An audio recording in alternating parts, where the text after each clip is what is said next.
hello guys! Welcome back to my channel! Ayan guys, so nandito ako ngayon na ulit sa dagat dito sa Oslob. Ayan, Oslob guys, tingnan nyo ang dagat.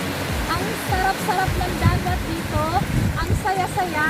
Kahit medyo mahangin siya ngayon, pero ang sarap ng pakiramdam pag nasa dagat talaga tayo guys. So, ipapakita ko din sa inyo dito ang kagandahan ng Oslob. Yung Oslob guys, it's just 3 to 4 hours away from Cebu City. Eh, pupunta ka dito guys, meron ka din pong masasakyang bus. Yung mga bus na pupunta dito meron naman. And it's really nice kasi ang Oslob, kilala po siya sa isa sa mga tourist destination sa Cebu dahil nandito ang whale shark. So nandito ang whale shark dito sa Oslob guys. Kaya ipapakita ko sa inyo dito ang kagandahan ng Oslob. Kaya simulan na natin and let's go!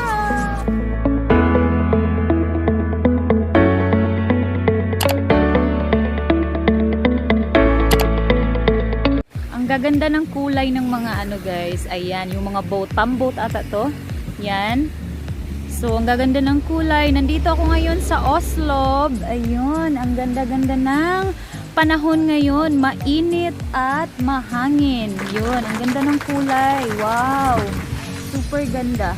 Mga bagong gawa siguro to. Yun. Ang gaganda ng kulay at the same time yun. May parang ano oh, yung resort na to. Yung style ng resort na to, ang cute. Yun. Andito kami ngayon, andito ako ngayon. Yun, tinitingnan ko yung mga pamboat nila. Yun. Siguro gamit to ng mga mga mangingisda at the same time yung iba ginagamit din nila para pang island hopping. Kasi dito sa Oslob guys, isa sa mga tourist destination ng Cebu. Kasi nga meron ditong whale shark. Ayun, along the highway lang din po siya. Meron ditong mga whale shark. Pero nandun siya sa nandun siya sa unahan. Nandito ako ngayon sa atong resort na to. Tombs Resort dito sa Oslob. Ang ganda ng panahon ngayon, ang ganda ng dagat. Yun. So,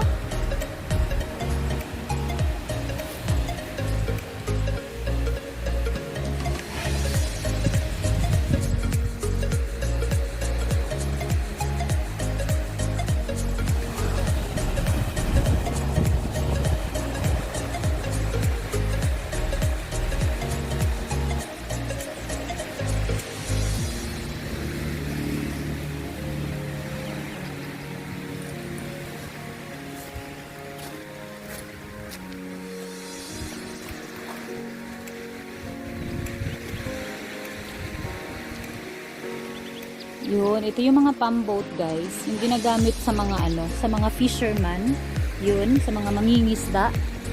Tapos yun, yung magandang kulay, ang daming pamboat dito. Yung iba naman, ang gamit naman dito is yung pang pinagamit nila ito para sa island hopping. Yun, ang ganda dito guys. Actually open lang to dito eh. Open lang po ito for public itong area na to. So yan. Ang gaganda ng mga pambot, ang makulay mga pambot dito. At the same time nakikita nyo, along the highway lang po talaga siya. So yun. Yan. So yun. Nakabisita ako ngayon dito kasi nga may pinuntahan ako dito sa Oslob. At the same time, Oslob is kilala talaga dito sa whale shark. Yun. Next time pupunta ako dun sa may whale shark talaga. Makikiswim ako dun sa whale shark. Napuntahan ko na siya dati. Pero gusto kong puntahan ulit para ma-vlog ko din. Para ma-share ko din dito sa aking channel. Ayun. Ang ganda ng hangin dito. Kahit medyo mainit. Pero maganda yung hangin. Napaka-presko talaga pag nasa dagat tayo, no? Parang talaga siya. Nakakawala ng problema. Yun. Ang ganda ng resort ng para siyang talaga. Para siyang barko. Yun. Oh, di ba? Ang cute. Yun, vlogger daw. Oo. Nakikita nila. So, yan. Ang ganda talaga dito. So magwo-walking muna ako guys. And puntahan ko muna itong dagat na to. Yan.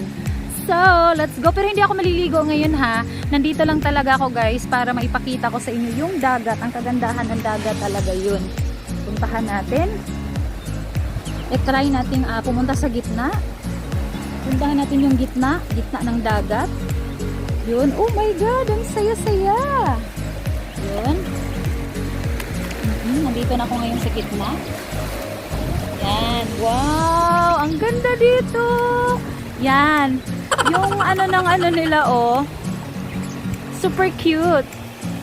At ang ganda ng panahon talaga. Ang sarap maligo. Kaso lang talaga, hindi ako makakaligo ngayon. Ayan. Ang sarap-sarap ng dagat. Yun.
Nakakawala talaga ng problema pag nasa tabi ka ng dagat. Parang nare-refresh ka and at the same time, ang sarap-sarap ng hangin dito kahit mainit. Hindi mo talaga maramdaman yung init dahil sa hangin. Yun, ang sarap maligo talaga dun, oh. Ay nako, ang sarap-sarap ng dagat. Ang sarap talaga ng pakiramdam. Ang sarap talaga ng pakiramdam pag nasa dagat tayo. Yun. Tsaka walang tao dito guys. Ako lang talaga mag-isa. O, tingnan nyo naman. Walang tao. Ako lang talaga. Solong-solo ko yung beach ngayon. Yun. Nandito ako sa Oslo. Ayan. Isa sa mga magandang beach dito sa Oslo. Solong-solo ko ang dagat. Solong-solo ko ang lahat. Ayan. Nasaan na ba yung forever ko dito? Napin ko nga. Baka nandito lang sa dagat. Lumabas ka nga. Labas na. Nasaan ka na? Hinahanap na kita. Nasaan ka na?